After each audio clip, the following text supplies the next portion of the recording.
Hello and welcome to the Safety Solutions Academy YouTube channel. My name is Paul. Today we're going to be taking a look at a 511 Tactical Rush 24 backpack. This is a backpack that I've been using for the past year or so to take care of my daily carry needs, and I wanted to go over some of the features of the backpack so that you can better understand what it may and may not offer for you.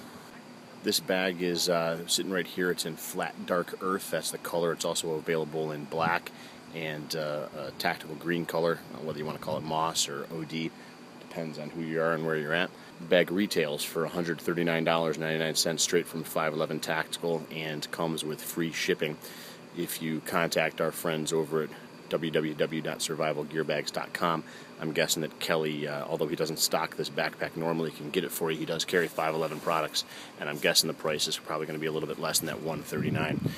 Just to give you an overall look at the backpack in general, it's got some good positives to it. The backpack is designed as a 24-hour mission-ready tactical backpack to support you for 24 hours on a tactical mission. I certainly have not tested in that fashion. I'm not military, I'm not police. I use it as Daddy's diaper bag. It's been pressed into service for about the past 14 months, and I have to say that one of the biggest pluses that the backpack has is its overall durability. You can see that despite the fact that the pack has been hauled around, shut in lockers, dragged in and out of the car, just about everything else, the pack has held up pretty well. There's some frayed stitching on the webbing on the outside of the pack, but in general, the pack is in pretty darn good shape. So it's held up well. I've had other packs that I've used as diaper bags that haven't lasted half as long, and so that's one of the definite positives that this backpack has going for it. You can see that the pack has a hose coming out of the top here. It's got a dedicated bladder carrier. There's actually two ports that you can route hoses out of, whether you want to be right-handed or left-handed with your bladder, or if you wanted to run two bladders, that would be possible as well. The bladder pocket is located here on the back of the backpack. When you unzip the back of the pack, you can see that the bladder fits in with no problem, with lots of room left over. I'm guessing that it would be no problem to fit in a Source 3-liter pocket or bladder as well. And there are tabs that you could use to hang multiple bladders as well. I kind of like the redundancy of having two separate bladders as opposed to one. As you can see, and this will be a different review, my Camelback is missing its mouthpiece, and we actually blasted the valve off of it yesterday and lost all of our water while we were at the air show. Not necessarily something we want to have happen, so redundancy can be good, and this pack accommodates that. While we're here on the back of the pack, you can see that definitely the pack has some very comfortable closed cell foam pack straps. I have not had any discomfort in my shoulders at all from carrying this backpack. It's been quite a pleasure to carry, even when it's loaded down pretty heavy. So these nice soft compressible foam straps have been quite comfortable. The way the yoke is shaped up at the top has also been quite comfortable. Gets that weight right on the back of my shoulders, right behind my neck. Really appreciate the weight that the pack carries. The pack is full of accessory pockets, like this one that's right behind the shoulder strap that houses your sunglasses. It's a nice soft lined pocket so as not to scratch those glasses. Keeps them in a good spot where you can access it with the pack on, depending on how long your arms are and how flexible you are. And at the same time keeps those glasses protected.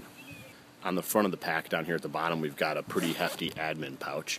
It has double zippers on it, and when we open it up you can see that there's quite a few pouches. Being an administrative kind of guy, I have plenty of room in here to carry my mobile podcast gear, as well as different accessories that go in here.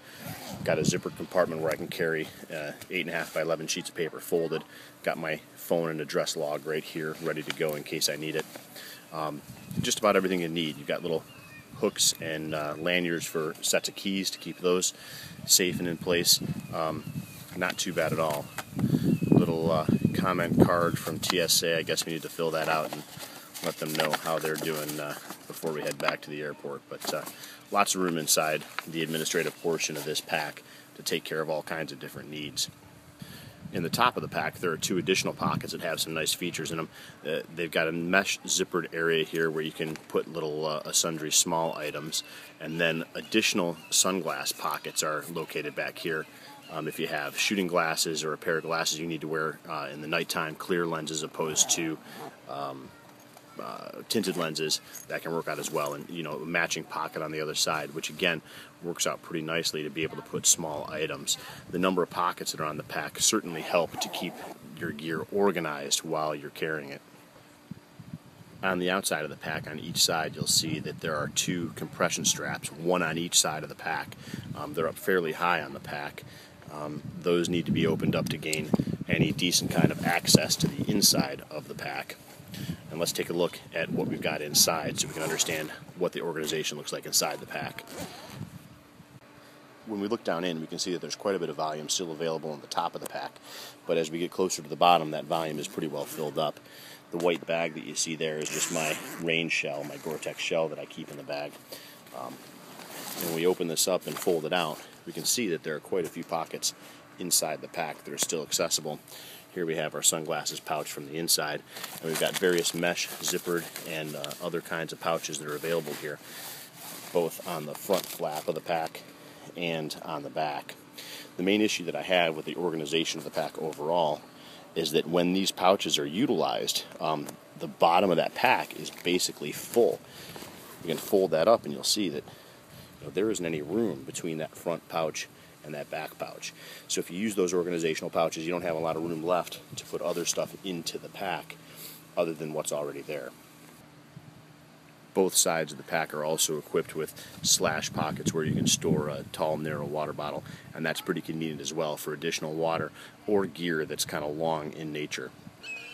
There's no doubt that all of the pouches inside and outside of this backpack lead towards some quality organization, and that's true of the webbing that's provided for you on the outside as well. You can see that both sides are fully covered in webbing as well as the front of the pack, so there's plenty of room to attach additional pouches. I think some of the webbing that's available is probably a little gratuitous. I'm not sure what it is that I would attach on these top pockets that high on my pack, or even on this portion of the panel. And the bottom portion, the pack is pretty wide as it is. I don't know how much weight I want hanging out back behind me, but that obviously is something that you can customize yourself, and that's part of the reason why that webbing is there, is for additional customization of the pack. The zippers that are on the pack are quite rugged. I'm assuming, and I don't know for sure because the zipper pulls aren't on, there are some 511 zippers. There's a UTX A-Flex zipper tag right here on the bottom. I don't know if you can see that or not. There we go. I'm not sure who the manufacturer is. I'm partial to YKK zippers, but I haven't had any issues with these zippers blowing out at all. These zippers have stayed closed and only opened when the slide has passed by. Now, that being said, one of the issues that I do have with the pack is that the zippers tend to walk open. They don't blow out, but when the zippers are closed, say in the topmost portion of the pack here, they have a tendency to walk to either side and open up so that the pack begins to open on its own.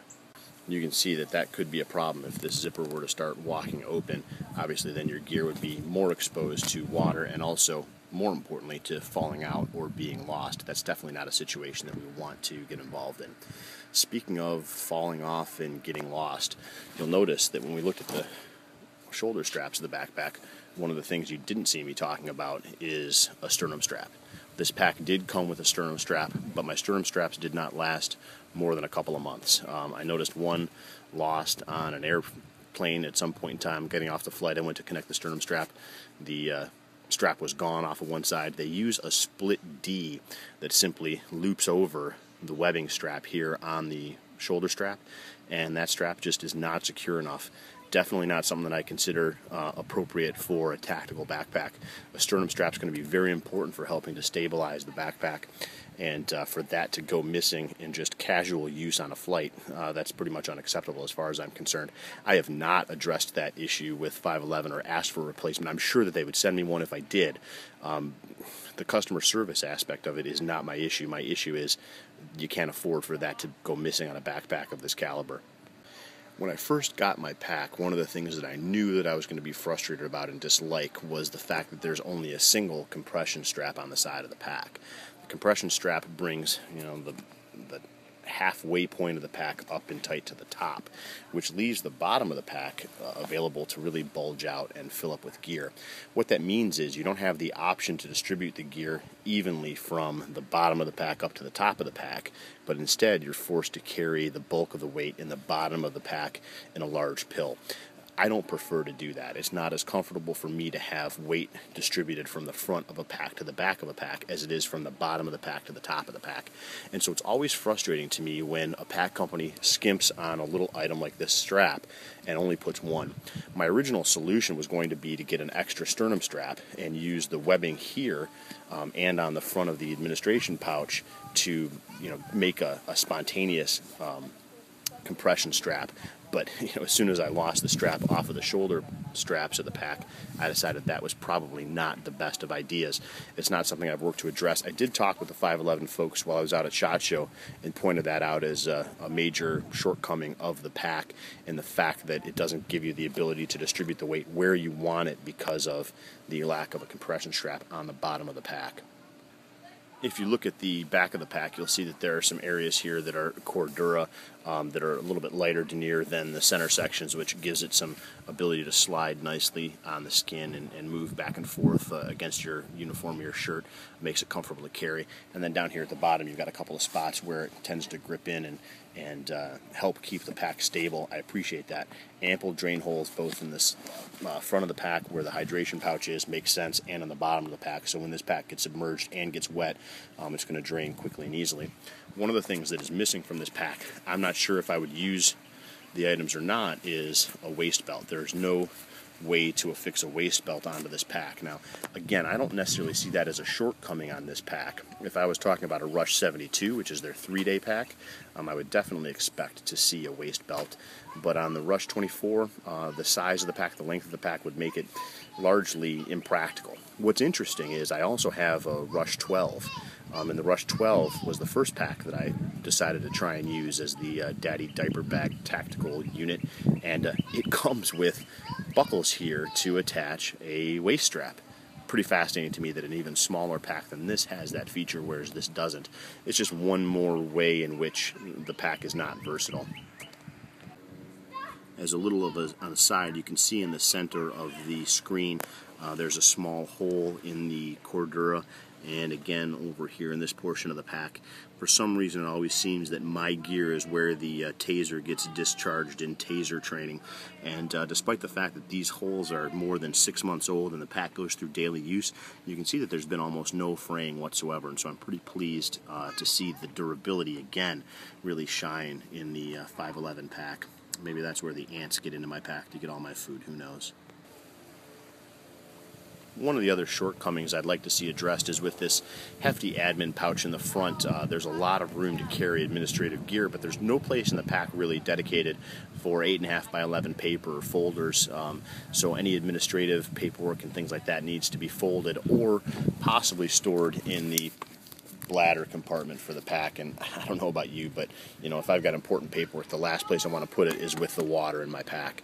So if we're going to have such a dedicated administrative area, we need to think about the fact that paper might be part of that administrative area, and we might want to include a place to carry a sheet of paper or a pad of paper. In summary, as we take a look at the 511 Rush 24 backpack, I'd have to say that it has served me very well. As I mentioned previously, I've used a lot of other packs as my daily diaper bag carry backpack, and most of them can't stand 6 months.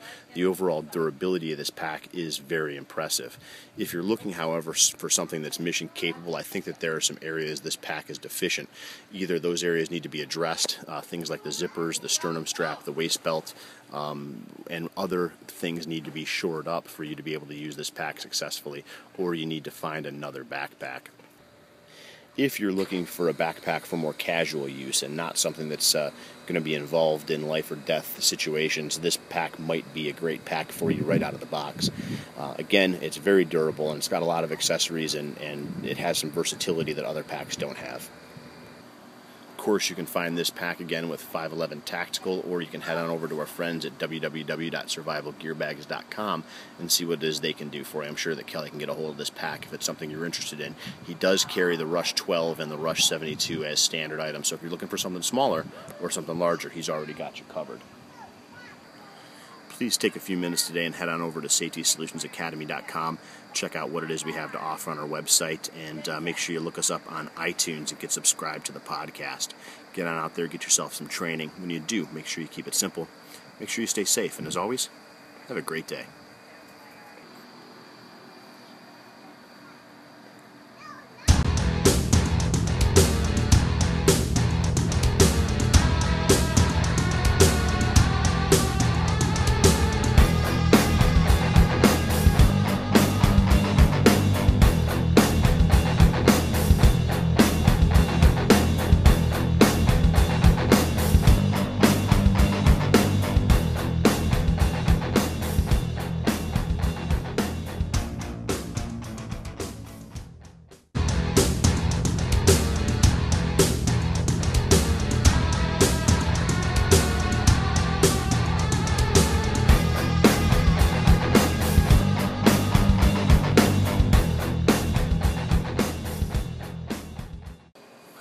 and welcome to the Safety Solutions Academy YouTube channel.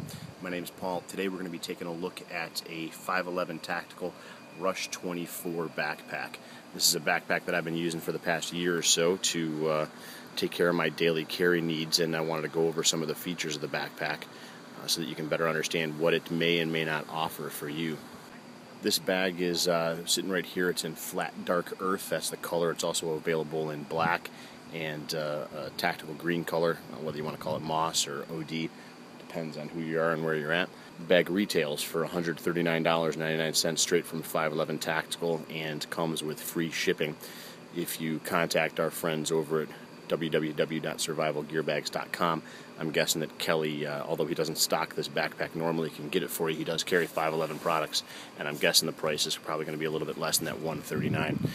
Just to give you an overall look at the backpack in general, it's got some good positives to it. The backpack is designed as a 24-hour mission-ready tactical backpack to support you for 24 hours on a tactical mission.